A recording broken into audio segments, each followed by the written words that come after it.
नमस्कार, मैं हूं सिमी सोनी। अब समय है धुआंधार शतक का, लेकिन उससे पहले यमुनानगर से मुख्यमंत्री रायप सिंह सैनी लाइव है। क्या कुछ कह रहे हैं आपको सुनाते हैं।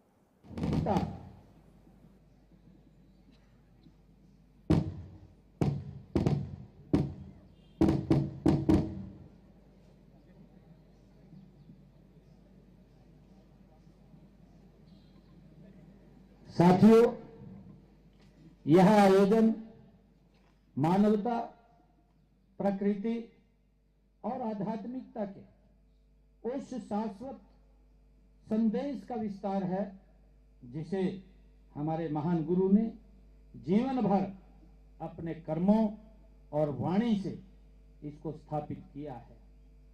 साथियों, हिंद की चादर नवम पातशाह श्री गुरु तेग बहादुर जी के त्याग, करुणा और साहस की ये मिसाल है।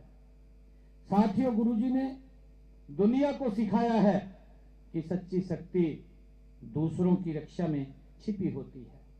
ये गुरुजी से हमें प्रेरणा मिलती है। सच्चा धर्म वही है जिसमें प्रकृति, प्राणी और मनुष्य तीनों के प्रति समान प्रेम हो। ये गुरुजी की वाणी से हमें मिलता है। साथियों, गुरुजी ने अपने शब्दों में कहा भी है कि मनुज मात्र के कष्ट निवारण गुरुजी का था यही तारण। मनुज मात्र के कष्ट निवारण गुरुजी का था यही तारण। प्रकृति भी है उनका ही रूप, प्रकृति भी है उनका ही रूप, करे जन्नत हम इसका धारण। साथियों, ये जो बातें हैं, जो उनके जीवन के ऊपर जो प्रेरणा मिलती है, हमें उसको लगातार आगे बढ़ाना चाहिए। साथियों, इसी तरह प्रकृति, उनके प्रति उनके व्यक्तित्व का ये अभिन्न एक हिस्सा भी है।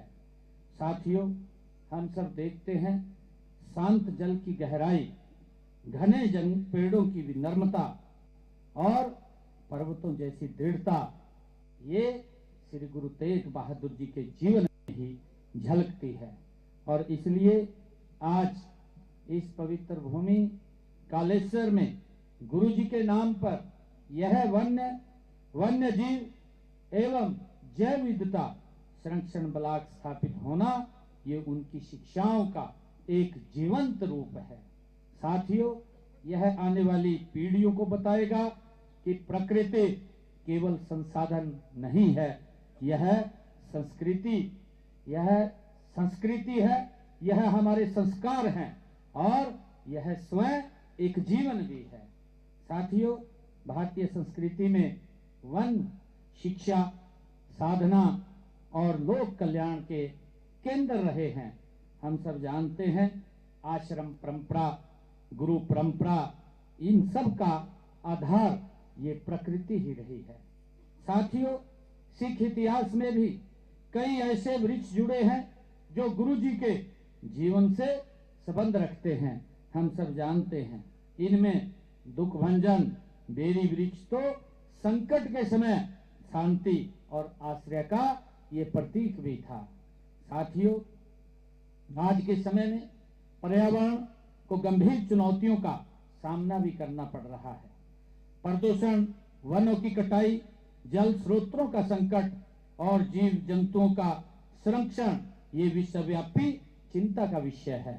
श्री गुरु तेग बहादुर जी की जो शिक्षाओं से हमें प्रेरणा लेकर हमें इन चुनौतियों से निपटने के लिए स्वच्छता और पौधारोपण और जीव संरक्षण को प्राथमिकता देनी होगी।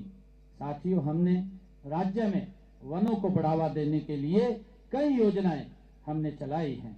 देश के यशस्वी प्रधानमंत्री आदरणीय नरेंद्र मोदी जी ने भी 5 जून 2024 को विश्व पर्यावरण दिवस के अवसर पर दिल्ली के बुद्ध जयंती पार्क में पौधारोपण करते हुए एक पेड़ मां के नाम इस अद्वितीय अभियान की योजना इसका शुभारंभ किया है। साथियों, हमने एक पेड़ मां के नाम के पहले चरण में हरियाणा प्रदेश के अंदर 1,60,00,000 पौधे लगाने का हमने लक्ष्य रखा था, लेकिन हमने इस लक्ष्य से ज्यादा पौधारोपण हरियाणा प्रदेश के अंदर किया है। हमने इस लक्ष्य से बढ़कर के 1,87,00,000 पौधे लगाए हैं। यह हमारी सामूहिक जो प्रतिबद्धता है, ये उसका परिणाम है।